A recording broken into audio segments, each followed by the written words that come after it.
Viktor Frankl nació en Viena, Austria, el 26 de marzo de 1905 y murió el 2 de septiembre de 1997 a los 92 años. Fue un neurólogo, psiquiatra y filósofo, fundador de la logoterapia. Sobrevivió en varios campos de concentración.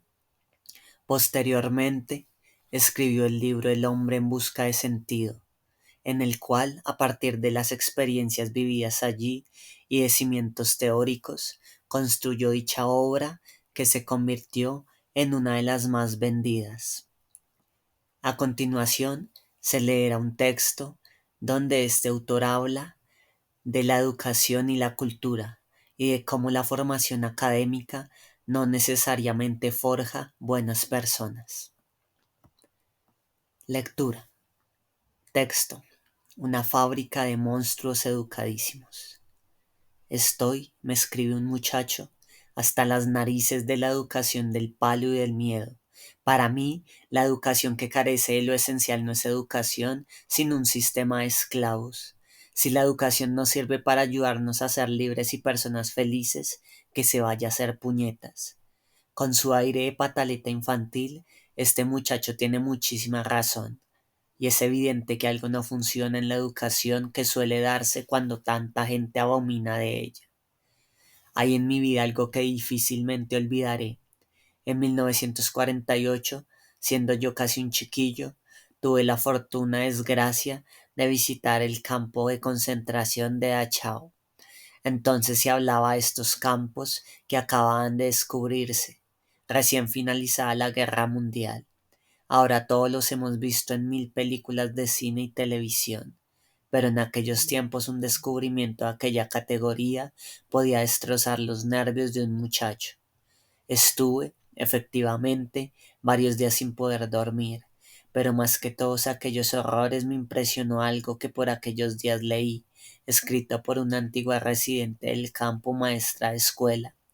Comentaba que aquellas cámaras de gas habían sido construidas por ingenieros especialistas, que las inyecciones letales las ponían médicos o enfermeros titulados, que niños recién nacidos eran asfixiados por asistentes sanitarias competentísimas, que mujeres y niños habían sido fusilados por gentes con estudios, por doctores y licenciados, y concluía: desde que me di cuenta de esto, sospecho de la educación que estamos impartiendo. Efectivamente, hechos como los campos de concentración y otros muchos hechos que siguen produciéndose obligan a pensar que la educación no hace descender los grados de barbarie de la humanidad, que pueden existir monstruos educadísimos, que un título ni garantiza la felicidad del que lo posee ni la piedad de sus actos, que no es absolutamente cierto que el aumento de nivel cultural garantice un mayor equilibrio social o un clima más pacífico en las comunidades, que no es verdad que la barbarie sea hermana gemela e incultura, que la cultura sin bondad puede engendrar otro tipo de monstruosidad más refinada, pero no por ello menos monstruosa, tal vez más. Estoy, con ello, defendiendo la incultura, incitando a los muchachos a dejar sus estudios, diciéndoles que no pierdan tiempo en una carrera. Dios me libre. Pero si estoy diciéndoles que me sigue asombrando que en los años escolares se enseña a los niños y a los jóvenes todo menos lo esencial: el arte de ser felices, la asignatura de amarse y respetarse los unos a los otros, la carrera de asumir el dolor y no tenerle miedo a la muerte, la milagrosa ciencia de conseguir una vida llena de vida. No tengo nada contra las matemáticas ni contra el griego, pero qué maravilla si los profesores que trataron de metérmelos en la mollera para que a estas alturas se me haya olvidado el 99% de lo que aprendí, me hubieran también hablado de sus vidas, de sus esperanzas, de lo que a ellos les había enseñado el tiempo y el dolor. Qué milagro si mis maestros hubieran abierto ante el niño que yo era sus almas y no solo sus libros. Me asombro hoy pensando que, salvo rarísimas excepciones, nunca supe nada de mis profesores. ¿Quiénes eran? ¿Cómo eran? ¿Cuáles eran sus ilusiones, sus fracasos, sus esperanzas? Jamás me abrieron sus almas.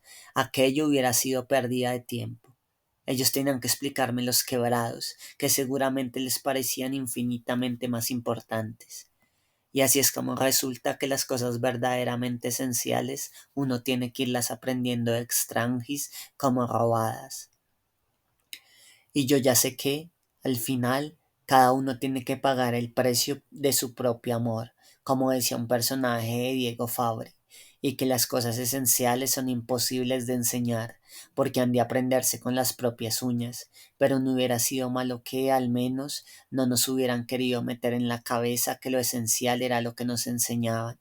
De nada sirve tener un título de médico, de abogado, de cura o de ingeniero si uno sigue siendo egoísta, si luego te quiebras ante el primer dolor, si eres esclavo del que dirán o de la obsesión por el prestigio, si crees que se puede caminar sobre el mundo pisando a los demás.